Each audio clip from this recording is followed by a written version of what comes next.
Ok, aujourd'hui on va parler de quelque chose de vraiment puissant. On va décortiquer un code, une stratégie qui a des siècles, tu vas voir, mais qui est incroyablement pertinente pour gagner, pour gagner les batailles de notre quotidien. Imagine un instant, si tu pouvais faire face à tes défis pro, à tes projets, même à tes peurs, avec l'état d'esprit d'un certain Miyamoto Musashi. C'est tout simplement le plus grand samouraï de l'histoire du Japon. Et attention, on n'est pas là pour un cours d'histoire, non, non, on est là pour un vrai plan d'action, un plan pour devenir littéralement inarrêtable. Bon, allez, on attaque. On va décortiquer la sagesse de Musashi en 5 points clés, 5 éléments pour vraiment atteindre la maîtrise. C'est simple, mais crois-moi, c'est puissant. On y va? Alors, le premier principe, et c'est peut-être le plus important de tous, c'est le livre de la Terre. Musashi nous dit un truc tout bête, mais essentiel. Tu ne peux rien construire de grand, de solide, si le sol sous tes pieds est instable. C'est logique, non? La réussite, peu importe ce que c'est pour toi, ça demande des fondations, mais des fondations en béton armé. C'est vraiment la base de tout le reste. Ok, mais comment on construit ça concrètement?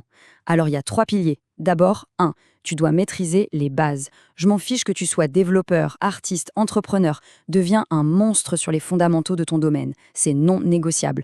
Deuxièmement, connais ton terrain de jeu. C'est quoi ton industrie? Tes défis? Quelles sont les règles qu'on écrit nulle part? Faut tout savoir. Et enfin, le troisième pilier, le rythme, le timing. Il faut apprendre à sentir le bon moment pour foncer et le bon moment pour patienter. Voilà, c'est ça, avoir des fondations solides. D'ailleurs, pour plus d'histoires en développement personnel, abonnez-vous et activez la cloche.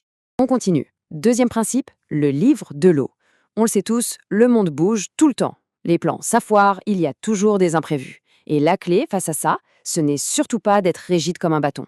C'est la flexibilité. Il faut, littéralement, apprendre à être comme l'eau.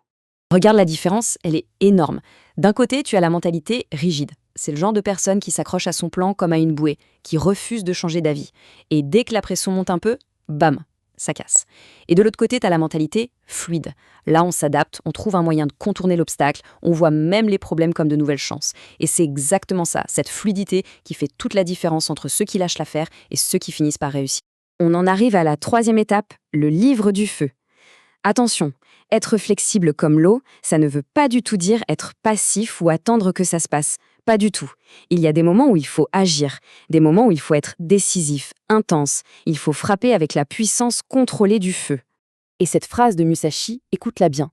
Elle est ouf, elle est cruciale. Atteins l'esprit de ce que tu fais. Ça veut dire quoi au juste? Ça veut dire que quand c'est le moment d'agir, tu n'es pas là à moitié. Tu y es à 100%. T'es dedans. Concentration totale, engagement absolu, zéro hésitation. C'est ça, l'esprit du feu.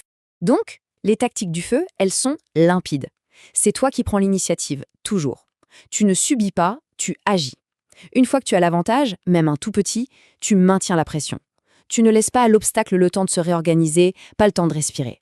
Et pendant tout ce temps, ta concentration, c'est un laser. C'est comme ça qu'on submerge les problèmes. Ok, maintenant on passe au niveau supérieur, le niveau expert de la maîtrise.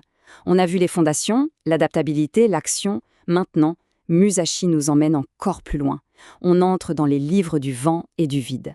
Et là, on ne parle plus juste de tactique, on parle de psychologie, de comprendre le monde qui nous entoure et surtout, de se comprendre soi-même. Et ça commence avec la question centrale du livre du vent, une question simple mais profonde. Réfléchis-y une seconde. Dans tes projets, tes ambitions, tes combats, qui est ton plus grand, ton plus redoutable adversaire? La réponse, elle est juste là. Ton plus grand adversaire, c'est toi. Ce sont tes doutes, tes peurs, tes croyances qui te tirent vers le bas, tes mauvaises habitudes. La vraie bataille, la plus dure, le vrai chemin vers la maîtrise totale, c'est de gagner contre cette partie de toi. Et tout ça, ça nous mène au sommet de la montagne, le sommet de l'art de Musashi, le vide. Alors, attention, le vide, ce n'est pas le néant, ce n'est pas rien du tout. C'est un état de pure potentialité. Imagine un musicien de jazz en pleine improvisation, ou un athlète qui est dans la zone.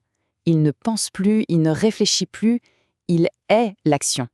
C'est ce moment magique où tu maîtrises tellement ton sujet, et surtout toi-même, que tout ce que tu fais devient fluide, intuitif, presque parfait.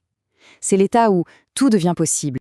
Voilà, on a tout vu. La stratégie est là, le chemin est clairement tracé, les 5 livres, les 5 étapes, tout est sur la table. Mais savoir, ce n'est pas faire. La connaissance seule ne suffit jamais. Maintenant, il y a une décision à prendre. Et la question, elle est directe, elle est pour toi là, maintenant. Après tout ce qu'on vient de se dire, es-tu vraiment prêt à t'engager, à prendre ces principes et à les appliquer pour de vrai, pour devenir la version la plus forte de toi-même? Le savoir sans l'action, ça ne vaut rien. C'est du vent. Alors si la décision est prise, si tu veux vraiment emprunter ce chemin, il faut faire un premier pas, maintenant. Prends cet engagement envers toi-même. Pour le rendre réel, pour sceller cette décision, écris en commentaire « Je suis implacable ». C'est ta déclaration.